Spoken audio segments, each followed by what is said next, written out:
I'm in here cooking me some smoked sausage. It's turkey. I do eat meat. I just like the veggie burger. Okay, that didn't mean I stopped. I cut back. That's what I did. I cut back on certain meats, but I do still eat meat.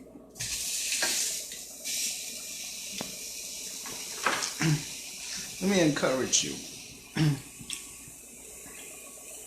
Okay, now we know that we are born in sin, right? All of us are born in sin. Now, the way that we're born is against the will of God because it's sin. But it's still a part of destiny for us to be born. So even though it's against him, it's still it's still his will for us to come into the world. So we're born against his will, but in accordance with destiny, even though it's against his will. And then he says you must be born again. Now, when you get born again by accepting Christ, then you begin to line up in the direction that he wants you to go in. And the way that you was born gets curved, and the good is then, and then the bad is then used for good. Here's the thing. It's not what's wrong, and it's not mistakes that determine destiny. I'm going to say that again. It's not what's wrong, and it's not mistakes that determine destiny. It's the outcome later on of what it turns out to be that determines destiny. So, you are born in sin, which is against the will of God, but it's his purpose for you to be born.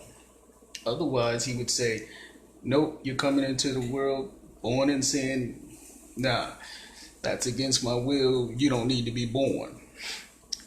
But no, he still allowed you to come in a way where it's against the will. Because that's not what matters. What matters is what it turns out to be later.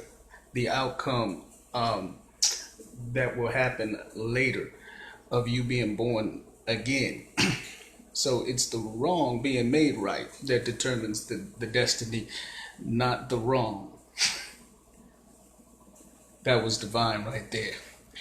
Listen, y'all, this is going to encourage you. It's the wrong being made right that determines destiny, and not the wrong. Some of you may be struggling with some things and you've done some stuff wrong. But here's an encouragement. God uses he uses the wrong, turns it around, curves it, and makes it right. He brings you into the way of righteousness by allowing you to make mistakes. And then he uses those mistakes, which the enemy actually meant to destroy you with. God uses it to build you with, even though what you did was against the will. So he takes of the mistakes, uses those mistakes to make you stronger. So stop putting yourself down. Stop beating yourself up. Now, the religious mind will tell you, oh, you better not make a mistake. You better not ever do anything wrong. Oh, the Lord gonna get you. But relationship says, you know what? Even if I do mess up, even if I do some stuff that's my fault, God will still use it as a way to bring strength to me, to make me stronger, rather than allowing the enemy to get the victory. This is what it means when he says that he'll take up what the enemy meant for bad and use it for good. Because what it does is it trains your way of thinking in order to see the bad good, knowing that the outcome is what matters. What it will turn out to be later is what matters, and not what it is now. Stop looking at what it is now when it comes to the bad, and start looking at the outcome of what it will be later. Because God trains your way of thinking that every time trouble comes, when the outcome turns out to be a blessing, then you start getting trained to think that whenever bad happens, good is around the corner. For the simple fact that you have experience in that field. Now, if you don't have experience in that field, then whenever trouble happens, you'll panic.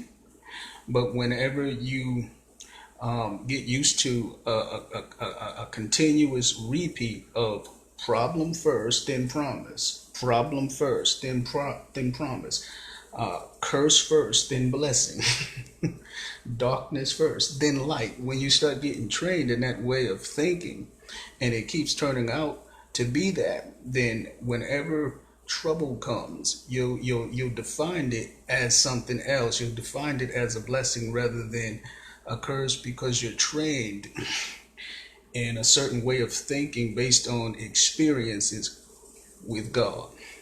So, once again, he takes up what the enemy meant for bad and uses it to bring good. Peace.